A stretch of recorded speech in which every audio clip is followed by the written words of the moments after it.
Grazie veramente agli amministratori, alle loro voci, alle parole che hanno usato spesso parole di impegno, passione, amore, assunzione di responsabilità, ed era questo il nostro obiettivo, far comprendere che questi progetti hanno bisogno di un aspetto fondamentale della politica, che deve credere, condividere, sostenere i progetti, le follie, i tagli di chi poi riesce a immaginare i progetti, a riempire di contenuti.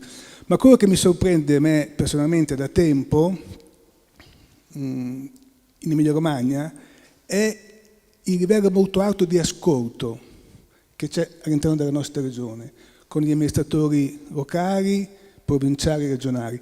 Io devo dire che molti miei colleghi si lamentano della impossibilità di, per esempio, avere un incontro dal dirigente della regione. Invece è arrivato Gianni Cotofabi? Nella nostra regione, per esempio, il livello di ascolto, di attenzione e di accoglienza è molto alto. Questo mi ha sempre fatto, come dire, piacere, mi ha creato conforto. C'è una fiducia reciproca che secondo me è alla base dei progetti culturali. E credo, come forse altre regioni, però la nostra regione su questo ha un primato indiscusso, chiaramente a tutti i livelli, dall'assessore regionale ai dirigenti ai funzionari. E questa è la parte più importante. Adesso passiamo alla parte più difficile. Qual è? Il tuo testo? No, siamo nei tempi. Io però accorcio un po' il mio testo, perché nella cartellina avete due documenti che abbiamo scritto. Uno che è, diciamo, la premessa che ha portato a questo progetto, e uno è un mio contributo su alcune parole, quindi non ve lo sto a leggere tutte perché poi lascerò di più la parola a Elena. Però voglio solo affrontare alcuni passi. Intanto c'è un dato storico. La cultura della provincia ha dato un peso straordinario alla cultura dei teatri all'interno di un sistema teatrale nazionale. La dorsale appenninica e non solo dei piccoli teatri in questi anni ha alimentato, nutrito e fatto riflettere molto il sistema teatrale centrale nazionale. Ci sono tanti studi, penso anche ai festival. I festival più importanti di un certo teatro in Italia sono nella provincia italiana. Adesso non perché siamo a Sant'Arcangelo, ma sono tanti altri nomi che potrei fare da Polverigi a altri festival, sono stati, come dire, vocati all'interno di una relazione, di una cultura della provincia che guarda il mondo e si fa guardare dal mondo. E questo poi è la grande sfida che ha saputo innervare la cultura della provincia quando si è dotato di una direzione artistica e non ha inteso replicare in piccolo quello che già facevano i grandi con distrazione. Infatti, ripeto, le parole che hanno usato gli amministratori, diciamo, del territorio sono parole importanti perché parlano di impegno e passione. Quello che secondo me ancora c'è nella cultura della provincia è che non è piccolo ma ha le spalle molto grandi. È diventato, come dice Pedretti, grande, ha delle spalle grandi, ha dei pensieri grandi. È piccolo perché è piccolo forse nell'ordine delle misure, ma la provincia è diventata grande, potente, perché ha saputo trasformare i suoi limiti in valori aggiunti. I limiti del margine, della periferia, li ha, come dire, mischiati, riempiti di qualità di pensieri grandi, di sfide, di assunzione di responsabilità. E quindi non a caso che da 3 anni siamo ritornati a parlare dei piccoli teatri. Ripeto, non voglio leggere il mio intervento anche perché non ne sarei capace. Faccio solo una riflessione. Credo che debbano essere dei teatri di confine, dei teatri di passaggio, dei teatri in cui c'è una incessante circolarità di idee. Faccio una parentesi. Pietro Valenti, a Rongiano, chiuse il suo intervento con una parte interessante, discutibile ma interessante.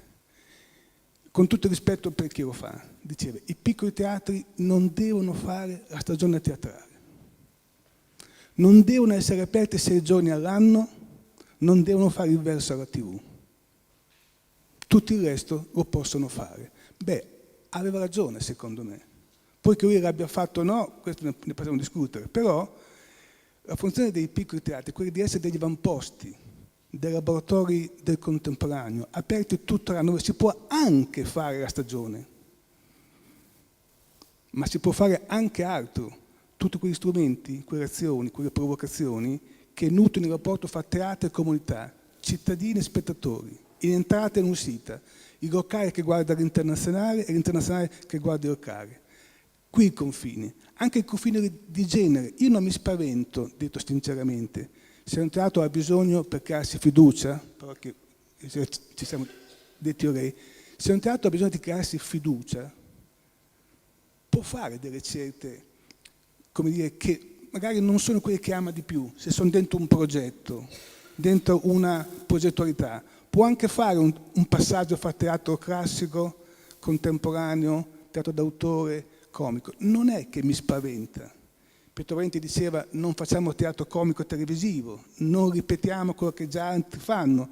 Quindi la funzione del teatro di confine sta in questo coraggio, avere lo sguardo alto, a proteggere i nomadi del cuore, i cacciatori del vento, ma anche a fare il conto con una realtà immediata, di cui va capita, va ascoltata, va compresa.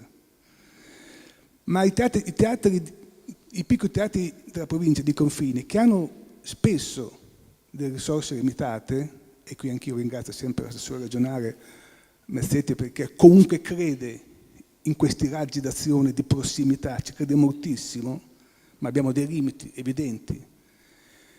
Devono, come dire, trasformare questo nella capacità di creare relazioni locali, territoriali, nella prossimità, ma anche internazionali. Anzi, non ho detto che questo incontro lo facciamo perché è all'interno di un progetto europeo che abbiamo vinto insieme alla direttrice del Festival di Pergine, che non vedo più lì, e insieme a alcuni partner europei di Lisbona, Spagna e Grecia. I limiti che hanno i teatri è quello di, come dire, avere il coraggio di aprirsi il più possibile, di farsi invadere, di farsi contaminare, di non avere paura di difendere solo una visione, la propria visione. Ecco qui la straordinaria capacità di guardare la comunità e di capire che il territorio non è solo quello, ma è un territorio di accoglienza di artisti nazionali, internazionali, di rapporto col pubblico, col privato, con le aziende, inventarsi il laboratorio per anziani, inventarsi come qui, non solo qui a Norfelter, la Silvia Gribaldi che fa, a Mondarino, scusate, che fa un laboratorio con 20 persone del paese, sono entusiasti, cioè mettere in moto diverse azioni. Si può fare anche solo una stagione di teatro, la si può fare se questa è la convinzione, ma forse non mette in moto tutte le potenzialità che hanno i piccoli teatri, perché ne hanno tante, tantissime. Ecco quindi il teatro di confine, dentro e fuori, fra i generi, fra le diverse espressioni artistiche, dentro il pubblico e il privato. La parola, certo, è quella che sappiamo da anni, però vanno abitati tutto l'anno, vanno trasformati in laboratori, dove qui si lavora una materia grezza, dove il consenso non può essere l'unico elemento di valutazione. Io capisco che se un assessore vede il teatro non pieno o metà pieno, prova un dispiacere, lo capisco, ma non è fondamentale, ve lo dico con tanta passione, perché il lavoro è lungo, perché in questi piccoli teatri il pubblico non lo porta a fare le strategie di comunicazione e di marketing, no, è un problema di fiducia, di condivisione, del fatto che vengono a prescindere, che ci sia Alessio Boni o un altro, non deve fare la differenza per il pubblico di questi teatri, devono dire perché la fiducia è al teatro, è al progetto, è alla struttura, è alla magica alleanza fra pubblico e privato. Poi chiaro, come nel nostro caso, vengono di più se ci sono i moto sulla Raffaello Sanz, ma questo lo sappiamo, ma i cittadini di Mondarino che vengono, non vengono perché sono i motus. Enrico ti devo un po' contraddire, il pubblico sta aumentando però a Mondarino. Il pubblico sta aumentando invece, siamo contenti, ma è un lavoro lungo, faticoso.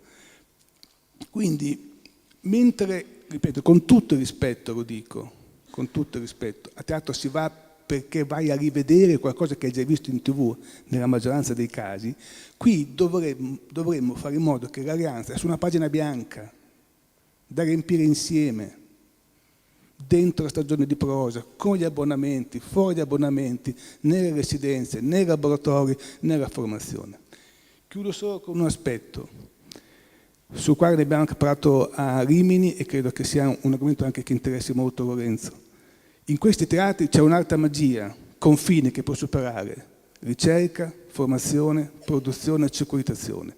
Questi sono luoghi in cui ti puoi prendere un tempo lungo e generoso per fare spettacolo, ma riflettere su che cos'è la formazione per gli artisti e per il pubblico, perché in questi luoghi avvengono magicamente delle residenze, cosa vuol dire accoglienza, cura delle persone e dei progetti, che rapporto c'è fondamentale fra residenza, formazione, pedagogia e autopedagogia degli artisti e del pubblico e poi come arrivare a produrre spettacoli e a circuitare.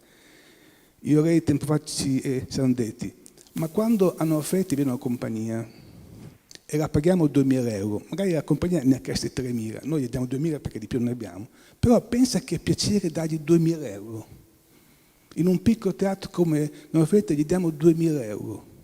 La compagnia è contenta e dice ne farò 10 di repliche a pagamento, le altre sono tutte a incasso e spesso ci rimettiamo. Questa politica dei piccoli teatri è fondamentale. Anche qui riusciamo a nutrire, alimentare un sistema del teatro nazionale, un'alleanza fra artisti e territori, teatri e comunità. Quindi non è una retorica.